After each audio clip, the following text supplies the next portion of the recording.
పోరాడదాం పోరాడదాం పోరాడదాం పోరాడదాం పోరాడదాం వెంటనే వెంటనే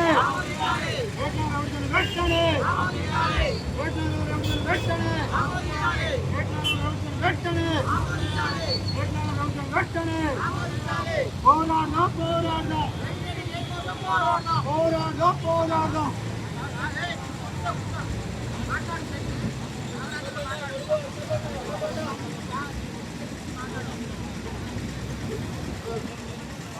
వర్గాల ప్రజలపైన ఉన్నదని కూడా ఈ సందర్భంగా తెలియజేస్తున్నా. ఏదైనా ఉంటే 2024 అక్టోబర్ 26 తారీఖు రోజు అసెంబ్లీలో ఎప్పుడు ప్రమాణ స్వీకారం చేయక సంవత్సరం అవుతుంది.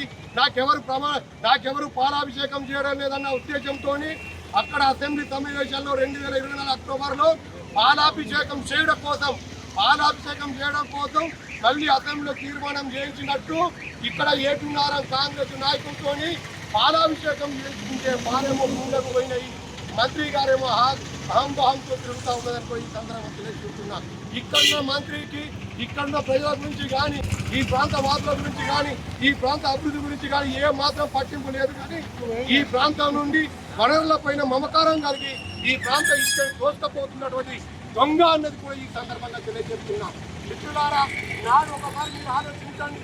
2023 కన్నా ముందు ఏ రోజు మాట్లాడినా రెవెన్యూ డివిజన్ కోసం పోరాటం చేసినట్టు, లేకపోతే ఇక్కడ బస్తిపో గురించి పోరాటం చేసినటువంటి నాయకురాలు చెప్పుకున్నటువంటి నాయకుడు ఈ రోజు